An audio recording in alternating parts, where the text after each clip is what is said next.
আমাদের নতুন ব্লগে আপনাদেরকে স্বাগত জানাচ্ছি আমি।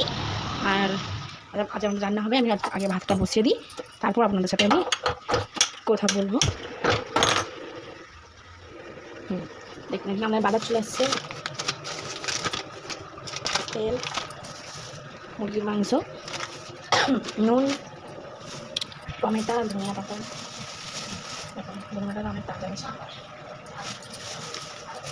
দেখুন মুরগির মাংসটাকে আমরা নিয়ে নেবো আগে।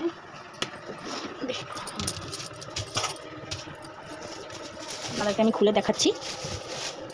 দেখো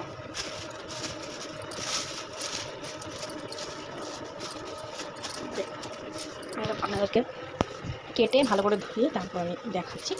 দেখুন ধোয়া হয়ে গেছে, পরিষ্কার করে ভালো করে জল দিয়ে ধুয়ে দিচ্ছি বারবার করে। এটাকে আমরা রান্না করবো। এবার এতে একটু নুন একটু হলুদ গুঁড়ো মিশিয়ে রাখলে ভালো হয়। ভালো করে মিশিয়ে রেখে দেবো। দেখুন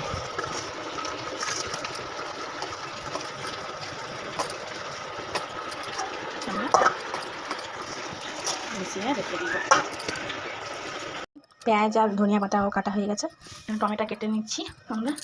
দেখুন এক হাতে আমি কাটতে পারবো না, তো আপনাদেরকে দেখি কেটে আবার দেখাচ্ছি। দেখুন আমি রান্না করবো এখন।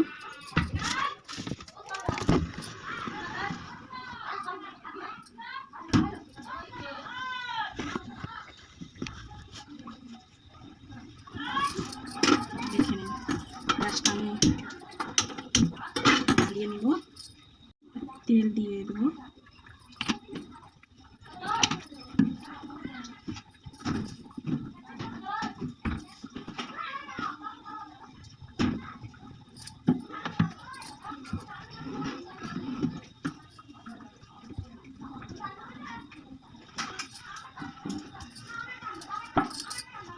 বাঁধাকপি আলু রান্না হবে।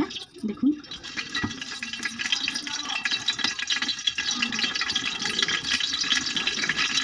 দিয়ে দেবো।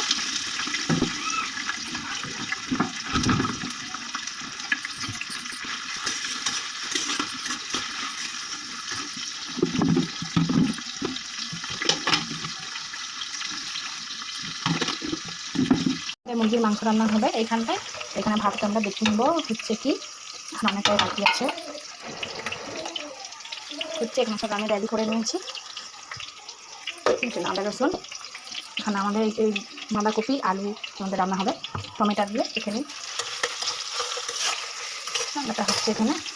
দেখুন আদা রসুন দিয়ে দিচ্ছি। রসুনটা একটু ভাজা হয়ে গেল, তারপর আমরা সব মশলা দিয়ে দেবো। একে রসুনটা ভালোভাবে ভাজা হয়ে গেলে দিয়ে দেবো সব মশলা। কারণ ভালো করে ভাজা হয়ে গেছে, দেখতে পাচ্ছেন আপনারা। এখানে ভাতটা হয়েই চলে আসছে, আর একটু বাকি আছে। দেখুন সব মশলা দিয়ে দেবো আমরা। লবণ, হলুদ গুঁড়ো, লঙ্কা গুঁড়ো, জিরা গুঁড়ো, পরিমাণ মতন দিলাম আপনারা। দেখুন ভালো করে নাড়াচাড়া করে নেব। খানিকটা জল দিয়ে দেবো, নিচে না বসলে তাই দেখতে পাচ্ছেন আপনারা। আমরা একটু করে ভাজবো আর একটু করে আমরা জল দিব।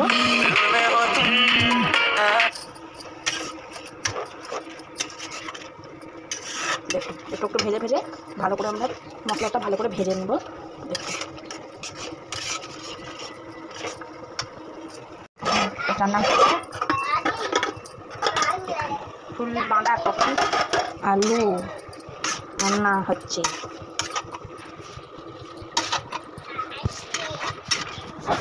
আমাদের রান্না কমপ্লিট, শুধু বাঁধাকপি রান্না হচ্ছে এই মুহূর্তে। এটা হয়ে গেছে কমপ্লিট।